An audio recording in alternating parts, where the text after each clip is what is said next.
اعوذ باللہ السمیع العلیم العلی العظیم من الشیطان اللعین الرجیم بسم اللہ الرحمن الرحیم الحمد للہ الذی نزل الفرقان علی عبدہ لیکون للعالمین نذیرا والصلاة علی من جعلہ شاہدا ومبشرا ونذیرا وداعیا الی اللہ بإذنہ وسراجا منیرا وعلی آلہ الذین اذھب اللہ عنہم الرجس وطہرہم تطہیرا۔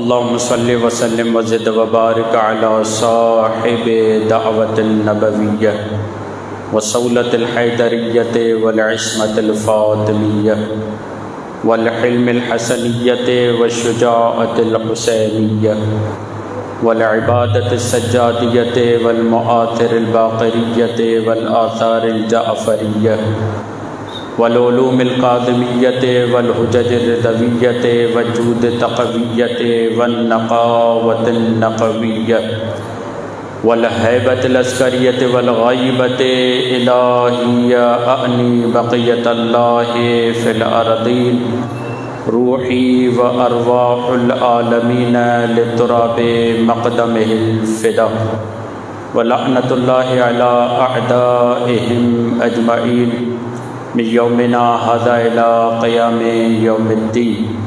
رب اشرح لی صدری ویسر لی امری واحلل عقدۃ من لسانی یفقہوا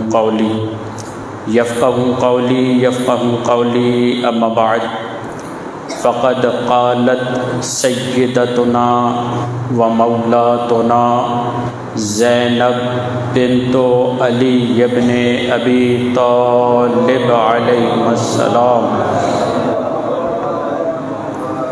ما رأیت الا جمیلا صلوات۔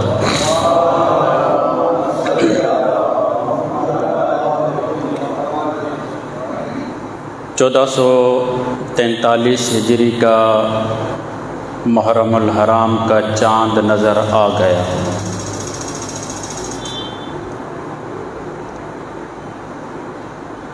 اہل بیت کے گھر میں غم کے آثار ظاہر ہو گئے۔ آپ کی دلوں کا مغموم ہو جانا یہ اس بات کی دلیل ہے کہ ہمارے دل ان کے ساتھ جڑے ہوئے ہیں، گرچہ یہ محل اس روایت کو بیان کرنے کا بنتا تو نہیں، مگر چند دقیقے مجھے اجازت دیجیے کہ پوچھنے والے نے امام جعفر صادق علیہ السلام سے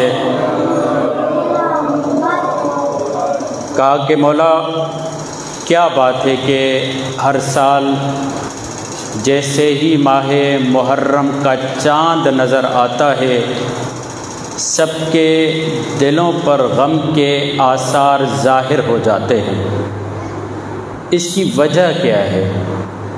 تو میرے چھٹے مولا نے کہا کیا تمہیں معلوم نہیں کہ جیسے ہی پہلی محرم کا چاند نظر آتا ہے فرشتے میرے جد حسین کے کرتے کو آسمان پر پھیلا دیتے ہیں۔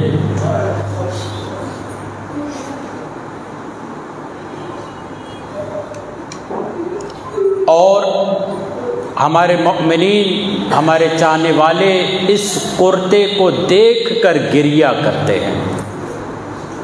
تو پوچھنے والے نے کہا ظاہری طور پر نظر تو نہیں آتا۔ آپ نے کہا یہ ظاہری آنکھوں سے نظر بھی نہیں آتا، یہ دل کی آنکھوں سے نظر آتا ہے۔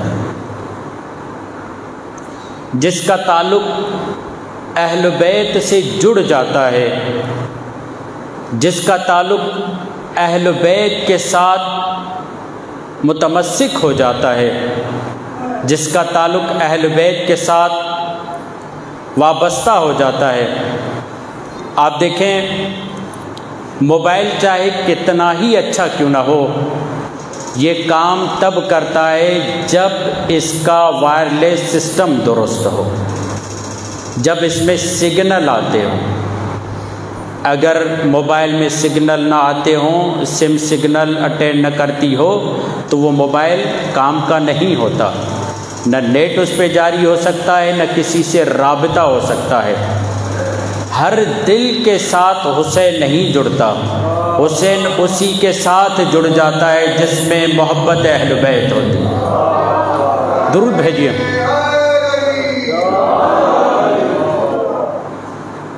ہر دل حسین سے وابستہ نہیں ہوتا، بلکہ امام جعفر صادق علیہ السلام جملہ فرماتے ہیں، اے ہمارے چاہنے والوں، ہماری محبت اللہ نے اپنے خزانہ خاص میں چھپا رکھی ہے، جسے اہل پاتا ہے اسی کو محبت حسین عطا کر دیتا ہے۔ دنیا اپنے اپنے کاموں میں مشغول و مصروف ہے، مگر ہم اور آپ یہاں پر آئے ہوئے ہیں اس لیے کہ ہمارا تعلق الحمدللہ یہاں پر آنا بتاتا ہے کہ ہمارا تعلق امام حسین کے ساتھ ہے۔ ہمارا امام حسین کے ساتھ تعلق ہے، تبھی ہر تعلق کو توڑ کر بارگاہ میں آ کر بتاتے ہیں، کل تک اوروں کے جھنڈے تھے، آج کے بعد حسین کا جھنڈا ہے۔ آپ نے دیکھا دنیا والوں نے بڑی کوششیں کی اس قوم، اس ملت کو اپنے جھوٹے نعروں میں مبتلا کر کے، گرفتار کر کے اپنی طرف لے کر آئیں، مگر جیسے ہی محرم کا چاند نظر آتا ہے، حسین کی طاقت جو دلوں پر ہے سب سے لا تعلق کروا کے بارگاہ کی طرف لے کر آتی ہے۔ قومی، نسلی، رنگ، تمام اختلافات کو بھلا کر جو کل تک اپنے بھائی سے بات نہیں کرتا تھا، آج بارگاہ حسینی میں حسینی بن کر ساتھ بیٹھا ہوا ہے۔ یہ میرے مولا حسین کی طاقت ہے، یہ میرے مولا حسین کی قوت ہے، یہ میرے مولا حسین کا معجزہ ہے کہ جو آج تک دلوں پر امام حسین کا معجزہ حاوی ہے، امام حسین کی محبت حاوی ہے، امام حسین کی قدرت حاوی ہے۔ اسی لیے امام سجاد علیہ السلام، اور اسے بہتر انداز سے صلوات پڑھی۔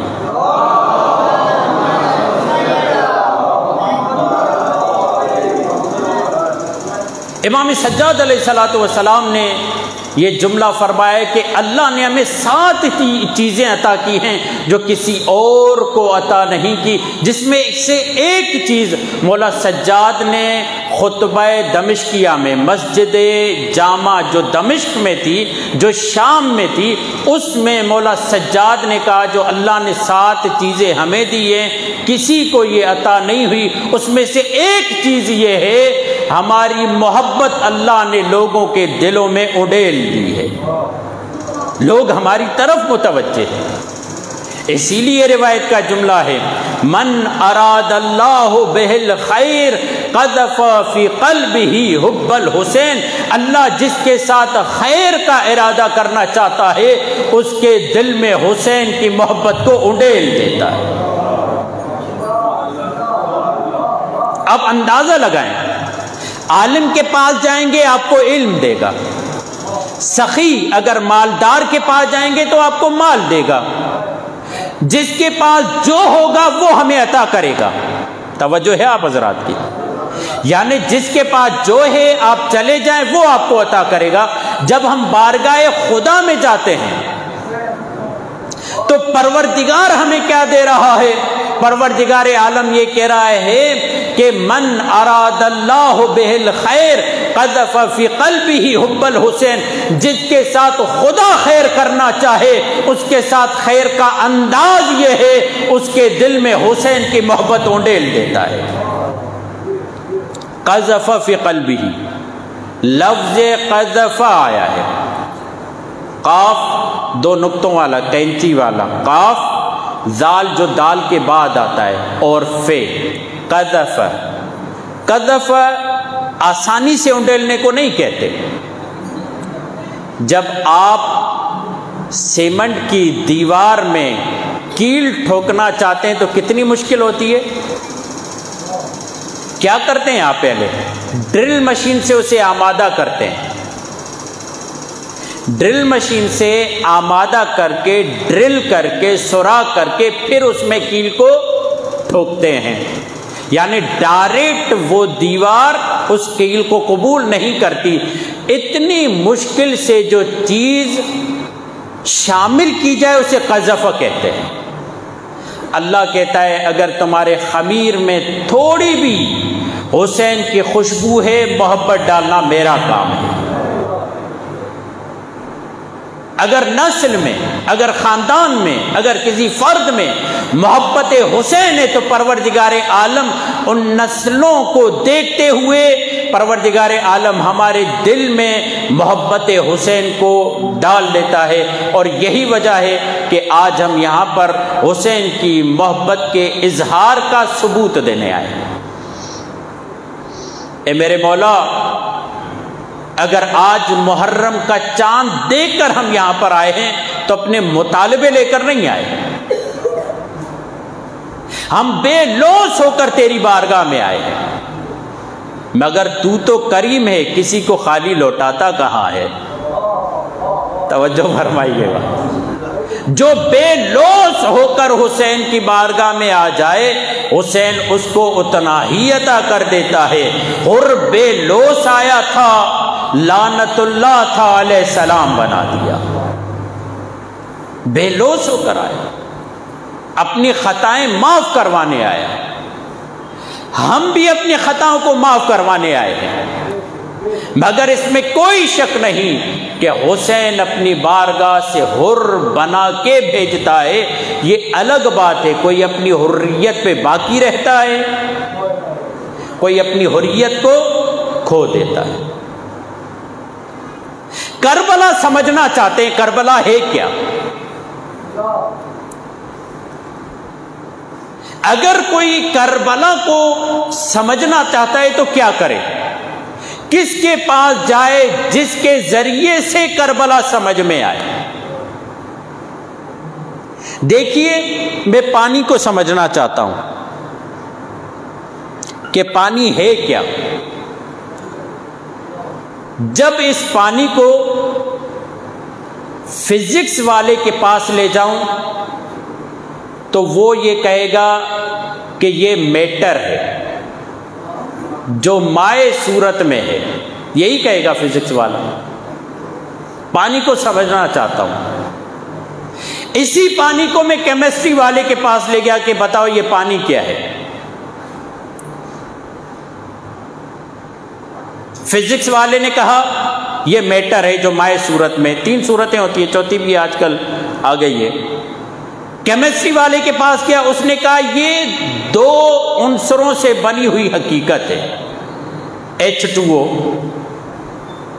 شریعت کے پاس، عالم کے پاس آیا کہ بتائیے اس پانی کی حقیقت کیا ہے۔ اس نے کہا یہ پانی طہارت کے حصول کا ذریعہ ہے۔ توجہ فرمائیے، فزکس والے کے پاس گیا، اس کی نظر الگ ہے، کیمسٹری والے کے پاس گیا، اس کی نظر الگ ہے، عالم کے پاس گیا، اس کی نظر الگ ہے۔ چلیے قرآن سے پوچھتے ہیں، آپ بتائیے کہ یہ پانی ہے کیا؟ خدا قرآن میں کہتا ہے پانی سبب حیات ہے، جس کے ذریعے سے اللہ نے کائنات کو حیات دی اسے پانی کہتے ہیں۔ یعنی اگر آپ کسی چیز کی حقیقت کو سمجھنا چاہتے ہیں تو اس کے مختلف زاویے ہیں۔ میں کربلا کو سمجھنا چاہتا ہوں، کس کے پاس جاؤں؟ عالم کے پاس جاؤں، وہ اپنی تعریف کرے گا۔ کیمسٹری جاننے والے کے پاس جاؤں، وہ اپنی تعریف کرے گا۔ میں کہوں خاک شفا کی تعریف کرو، فزکس والا کہے گا یہ میٹر ہے، کیمسٹری والا کہے گا یہ عنصر ہے۔ عالم کے پاس جاؤں گا تو کہے گا یہ ذریعہ طہارت ہے، تیمم کے ذریعے سے طہارت حاصل کی جاتی ہے مٹی سے، مگر جب بارگاہ خدا میں جاؤں گا تو خدا کہے گا یہ شفا حاصل کرنے کا ذریعہ ہے۔ میں کربلا کو سمجھنا چاہتا ہوں، کیسے سمجھوں؟ کہ اگر کربلا کو سمجھنا چاہتے ہو تو کربلا تمہیں سمجھ میں آئے گی ان لوگوں کے ذریعے جنہوں نے خود کربلا بپا کی۔ توجہ چاہتا ہوں، جنہوں نے خود کربلا بپا کی اور جنہوں نے اس کربلا کو آباد کیا، اس میں سے کون اہم کردار ہے جس کے ذریعے سے ہم اس کربلا کو سمجھنا چاہتے ہیں؟ کہا اگر کربلا کو سمجھنا چاہتے ہو تو زینب سے بڑھ کر کوئی تمہیں کربلا سمجھا ہی نہیں سکتا، حضرت زینب سے بڑھ کر کوئی کربلا نہیں سمجھا سکتا۔ اسی لیے عزیزان محترم یہ بارگاہ کاشانیہ زینبیہ کے نام سے ہے۔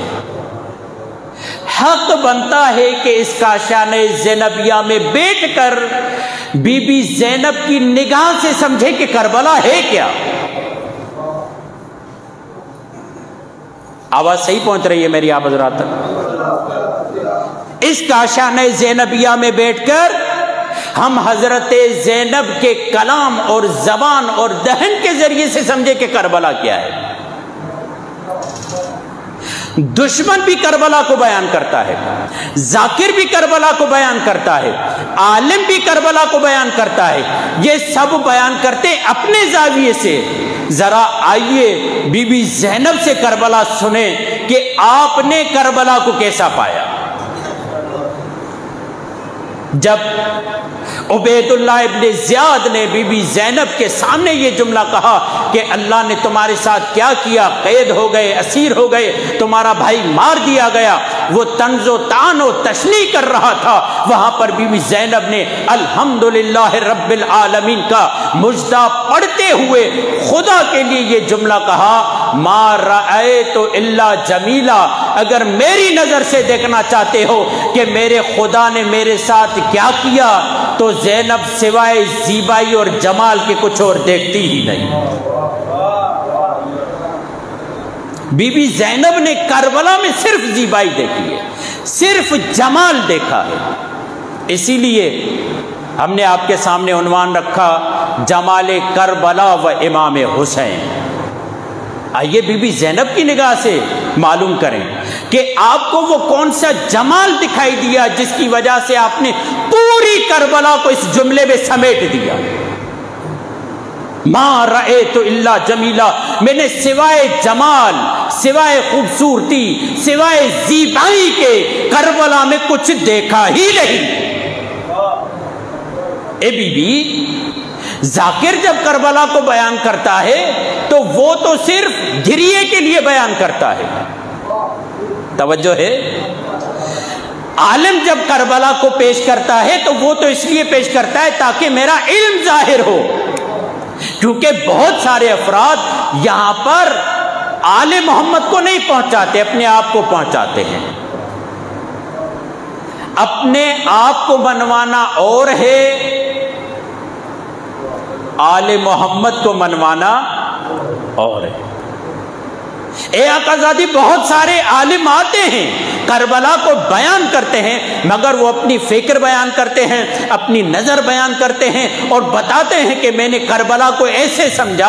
اے آقازادی، ذرا آپ تو بتائیے کہ آپ نے کربلا کو کیسا سمجھا، اور وہ بھی اس انداز سے کہ دشمن دیکھ رہا ہے، دشمن تمسخر کر رہا ہے، دشمن بلا وجہ طعن و تشنیع کر رہا ہے، دشمن یہ سمجھ رہا تھا یہ خاتون ہے، احساسات کا غلبہ ہے، جذبات کا غلبہ ہے۔ جناب زینب جب یہ جملے سنے گی، دشمن یہ سمجھ رہا تھا کہ زینب گریہ کرے گی، آہو فغا کرے گی، خدا کی شکایت کرے گی، کہے گی خدا نے ہمارے ساتھ کیا کیا، اے عبید اللہ ابن زیاد تم نے ہمارے ساتھ کیا کیا، مگر فوراً بی بی زینب نے یہ جملہ کہا، ما رأیت الا جمیلا، اگر مجھ سے پوچھنا چاہتے ہو یہ جو کربلا میں کہیں عباس کے بازو بکھرے ہوئے ہیں، کہیں علی اکبر کا سینہ جو ہے وہ چھلنی ہے، کہیں قاسم کے ٹکڑے پڑے ہوئے ہیں، اگر میری نگاہ سے دیکھو تو یہ سب خوبصورتی ہے جو بکھری پڑی ہوئی ہے۔ درود پڑھیے محمد والے۔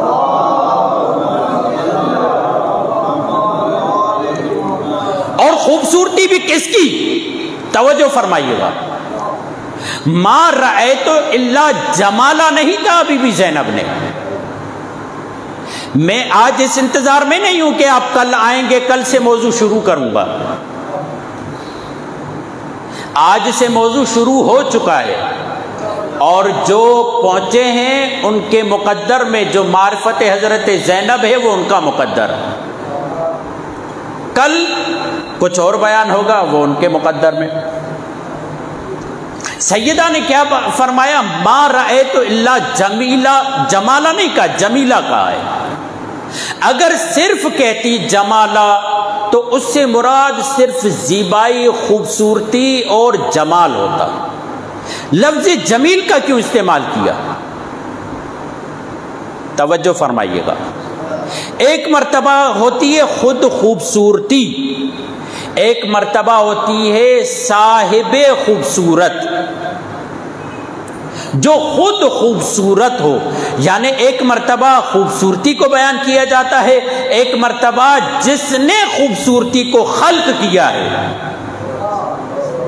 اس کو بیان کیا جاتا ہے۔ یعنی بی بی زینب نے کربلا میں اپنے بھائی کی تعریف صرف نہیں کی، کربلا کے شہداء کی صرف تعریف نہیں کی، بلکہ کہا یہ جتنا بھی جمال ہے میرے بھائی کا جمال نہیں، اس کا جمال ہے، یہ اس کا جمال ہے جو میری بھائی کی صورت میں ظاہر ہوا ہے۔ میں مثال دیتا ہوں آپ کو، یہ جو لائٹ کی تار جا رہی ہوتی ہے، آپ چیک کرنا چاہتے ہیں کہ اس میں کرنٹ ہے یا نہیں، کیا کرتے ہیں؟ آپ کیا کرتے ہیں؟ ٹیسٹر۔ اگر لائٹ ہوگی تو کیا ہوگا؟ ٹیسٹر میں وہ بجلی آئے گی، بلب جلے گا۔ اچھا، یہ جو بلب اس ٹیسٹر میں جل رہا ہے اپنا ہے؟ نشاندہی کس بات کی ہے؟ کہ لائٹ ہے۔ توجہ فرمائیے گا، یہ جو کربلا میں جمال ہے حسین کے پاس، یہ جو کربلا میں وفا ہے حسین کے پاس، یہ جو کربلا میں ایثار ہے حسین کے پاس، یہ جو کربلا میں جانیں لے کر آیا ہے حسین، کس کی ہے؟ بی بی زینب نے یہ جملہ کہہ کر بتا دیا، حسین جو کچھ لایا تھا اسی کی طرف سے لایا تھا اور اسی کی بارگاہ میں لٹا دیا۔ ما رأیت الا جمیلا، جو کچھ حسین کے پاس ہے اس کا ہے، بس جو بھی حسین میں دیکھو گے وہی نظر آئے گا۔ حسین کی عبادت دیکھو گے تو خدا نظر آئے گا، حسین کی سخاوت دیکھو گے تو خدا نظر آئے گا، حسین کا علم دیکھو گے تو خدا نظر آئے گا، حسین کی بہادری دیکھو گے تو خدا نظر آئے گا، حسین کا کرم دیکھو گے تو خدا نظر آئے گا۔ یعنی جس جس حسین کی صفت پہ نگاہ ڈالو گے، ما رأیت الا جمیلا، سیدہ بتا رہی ہیں میں اپنے بھائی میں جتنا بھی جمال دیکھ رہی تھی اتنا اتنا خدا کے قریب ہوتی جا رہی تھی۔ ایک آپ کے ذہنوں کو قریب کرنے کے لیے مثال ہے، زلیخا نے کتنے پاپڑ بیلے یوسف کے لیے، جب تک اسے یوسف کا جمال نظر آ رہا تھا، توجہ چاہتا ہوں، جب تک اسے اس میں یوسف میں جمال نظر آ رہا تھا یوسف کے پیچھے پیچھے تھی، مگر ایک مرتبہ اللہ نے کرم کیا کیا، اللہ کی توحید و ربوبیت کا اقرار کیا کیا جناب زلیخا نے، اللہ نے کہا ہم اسے انعام دینا چاہتے ہیں،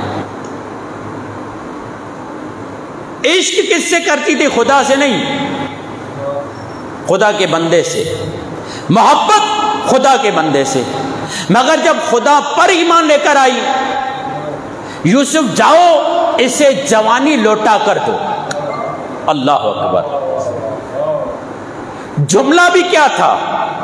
جب یوسف بھرے مجمع میں جا رہے تھے، بلند آواز سے صدا لگائی، یوسف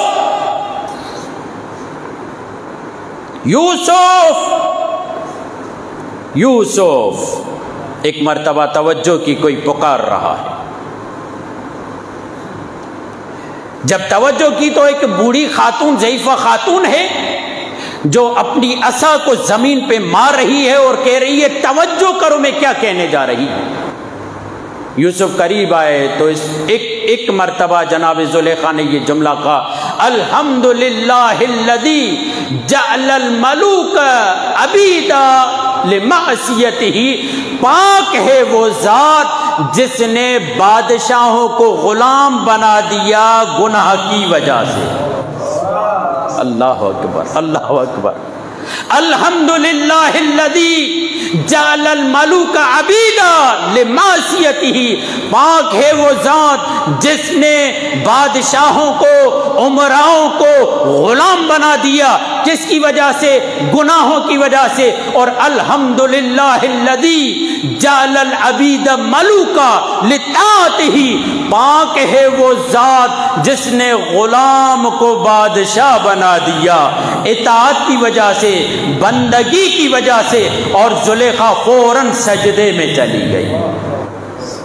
سمجھ میں آیا یہ جملہ؟ پاک ہے وہ ذات جس نے بادشاہوں کو غلام بنا دیا، پست بنا دیا، اور پاک ہے وہ ذات جس نے پست لوگوں کو بادشاہ بنا دیا۔ کس بنیاد پر؟ جب بادشاہ گناہ کریں تو پست ہو جائیں گے، اور جب پست لوگ نیکی کریں، بندگی اختیار کریں تو اللہ انہیں بلند کر دے گا۔ یہ جملہ کہنا تھا۔ پروردگار عالم نے کہا، اے یوسف، جب تک تمہیں مانتی رہی، جب تک تمہیں مانتی رہی، جب تک تمہارے جمال کے گیت گاتی رہی، تم نے اسے کچھ نہیں دیا۔ آج اس نے میری ثنا کی ہے، ایک دفعہ کی ہے۔ اللہ اکبر، توجہ کیجیے گا، ایک مرتبہ ثنا کی ہے، یوسف جاؤ فوراً اسے جوانی دے دو، یوسف جاؤ فوراً اسے آنکھوں کا نور دے دو، جو تمہارے عشق میں اس نے اپنا نور ختم کر دیا۔ ایک مرتبہ بندے کو 30 سال یاد کرتی رہی، جمال بھی چلا گیا، خوبصورتی بھی چلی گئی، آنکھوں کا نور بھی چلا گیا۔ 30 سال کے بعد جب ایک دفعہ خدا کو پکارا، اللہ اکبر، جب ایک مرتبہ خدا کو پکارا، خدا نے کہا، اے یوسف جلدی جاؤ اس کو جوانی لوٹا دو۔ اور ایک مرتبہ پروردگار تو بھی تو ڈائریکٹ لوٹا سکتا ہے۔ یہ یوسف کو کہنے کی کیا وجہ؟ کہا دنیا والوں کو بتاؤں جو کچھ دیتا ہوں اپنے ولی کے ذریعے دیتا ہوں، تاکہ دنیا والوں کو توسل بھی سمجھ میں آ جائے۔ جب تک صرف گرفتار محبت یوسف تھی کوئی نتیجہ نہیں ملا، مگر جیسے ہی یوسف کے خدا پر ایمان لے کر آئی، اب نتیجہ بھی ملے گا۔ خالق علی کو مان لینا کافی نہیں، یعنی جب تک خالق علی کو نہ مانو، بھائی وہ خالی یوسف کو مانتی رہی، جمال یوسف کے گیت گاتی رہی، پوری جوانی کو گال دیا، پوری جوانی کو قربان کر دیا، پوری جوانی کو سبیل یوسف میں مٹا دیا، مگر کوئی نتیجہ نہیں مل رہا تھا۔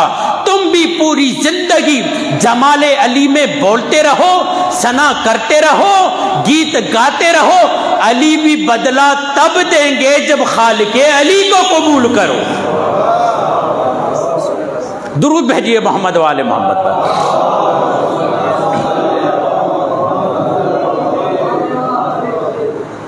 جمال یوسف میں گرفتار، مگر کوئی نتیجہ نہیں نکل رہا۔ ادھر اللہ کی ایک دفعہ ثنا کی، دیکھیں ایک دفعہ خدا کی بارگاہ میں ایک مرتبہ خلوص سے آ جاؤ، اور 10 مرتبہ نہیں آیا، ایک مرتبہ آیا۔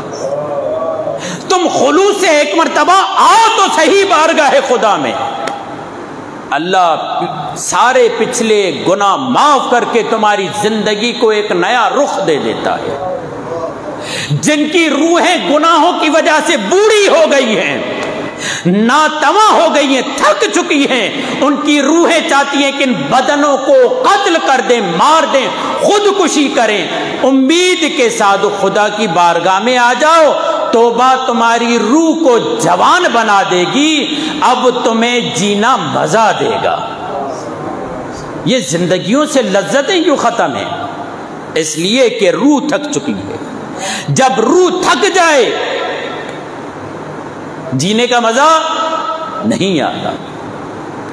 جوانی مل گئی جناب زلیخا کو، اللہ نے کہا کہ اے یوسف اب ہم زلیخا کو جزا دینا چاہتے ہیں۔ جوانی مل گئی، نور مل گیا، یوسف زلیخا سے شادی کرو، یوسف زلیخا سے شادی کرو، مگر شادی تب ہوگی جب زلیخا کہے کہ ہاں اب جو کل تک جمال یوسف میں گرفتار تھی، اب اس نے صرف جمال یوسف نہیں دیکھا بلکہ جمال خالق یوسف کو دیکھا ہے۔ کہا مجھے عبادت کے لیے مہلت دو۔ 10 دن گزرے، 20 دن گزرے، 30 دن گزرے، 40 دن گزرے، اب وہی زلیخا ہے، وہی حضرت یوسف ہیں۔ زلیخا کی توجہ حضرت یوسف کی طرف، حضرت یوسف سے پوچھا گیا یہی زلیخا ہے؟ اس کے مشام تک تمہاری خوشبو آ جاتی تو گھر چھوڑ کر گلیوں میں آ جاتی اور لوگوں کو کہتی کہ میرا یوسف گزر رہا ہے، تو لوگ یہ کہتے کہ تم تو اندھی ہو، تمہیں کیسے پتا چلا؟ کہا ظاہری اندھی ہوں، دل سے اندھی نہیں ہوں، مجھے یوسف کی خوشبو آ رہی ہے، اور آج یوسف گزر بھی رہا ہے تو زلیخا متوجہ نہیں ہو رہی۔ جناب یوسف سے پوچھا گیا آخر معاملہ کیا ہے؟ جناب یوسف مسکرا دیے، مسکرا کر جملہ کہتے ہیں یہ کل تک جمال یوسف کو دیکھ رہی تھی، جب اسے جوانی ملی، اللہ کی طرف سے کرامت ملی، اب یہ جمال خالق یوسف کو دیکھ چکی ہے۔ جو خالق یوسف کے جمال کو دیکھے اب اس کی توجہ یوسف کی طرف نہیں جاتی۔ جو خدا کے جمال کو دیکھ لے، جو خدا کی زیبائی کو دیکھ لے، جو خدا کے حسن کو دیکھ لے، وہ اپنے بھائی کو قربان کرتی ہے۔ اور کس انداز سے قربان کرتی ہے کہ جب بھائی لکودک صحرا میں بغیر سر کے کربلا کے رن میں پڑا ہے، اور وہی بہن آ کر جملہ کہتی ہے کہ کیا آپ ہی میرے بھائی حسین ہو؟ انت اخل حسین، کیا آپ ہی میرے بھائی حسین ہو؟ اگر وہی حسین ہو تو آپ کا سر کہاں ہے؟ اگر وہی حسین ہو تو آپ کے بدن کے اعضاء سالم کیوں نہیں ہے؟ عجیب روایت ہے، مقتل یہ لکھتا ہے بی بی زینب نے اپنے بھائی کو سمیٹا ہے۔ سنتے ہیں نا مولا حسین نے قاسم کو سمیٹا، وہ مرد تھے، سمیٹنا آسان تھا، اللہ جانے بی بی زینب نے کیسے سمیٹا، اپنے لخت جگر کو سمیٹا، اپنے ماں جائے کو سمیٹا، اس حسین کو سمیٹا جس حسین کا بال ٹوٹ جاتا تو زہرا پورا دن گریا کر اور کہتی میرے لال تیرا بال کیسے ٹوٹا؟ یہ وہ حسین ہے جسے زہرا نے چکیا پیس پیس کر پالا۔ ایک مرتبہ سیدہ زہرا نے سمیٹا، سیدہ زینب نے سمیٹا، مجھے جملہ کہنے دیجئے کیسے سمیٹا مجھے نہیں معلوم، مگر اپنے ہاتھوں پہ بلند کیا، خدا کی قسم ایک جملہ کہا، الہی تقبل منا ھذا القربان، او میرے پروردگار زینب تیرے سامنے یہ قربانی لے کر آئی ہے، اس قربانی کو قبول کرنا۔ بی بی زینب نے یہ جملہ کہا۔ ایک مرتبہ کربلا کی فضاؤں میں یہ آواز گونجی کہ بی بی زینب نے خدا کی بارگاہ میں حسین کو قربان کیا ہے، اللہم تقبل منا ھذا القربان۔ بس چند جملے کہوں گا۔ آپ کو معلوم ہے یہ کون زینب ہے؟ جب 2 محرم کو قافلہ کربلا میں وارد ہوا تھا تو یہی بہن تھی جو کہتی تھی بھائی کربلا میں مت رہنا، بھائی اس کربلا سے مجھے آپ کے خون کی خوشبو آ رہی ہے، بھیا مجھے اس کربلا سے آپ کے پسینے کی خوشبو آ رہی ہے، بھیا مجھے اس کربلا کی مٹی سے آپ کی بو آ رہی ہے۔ تو اس وقت مولا حسین نے کہا اے میری بہن یہی وہ جگہ ہے جہاں پر ہمیں شہید ہونا ہے، یہی وہ جگہ ہے جہاں پہ ہمیں قربانیاں دینی ہیں۔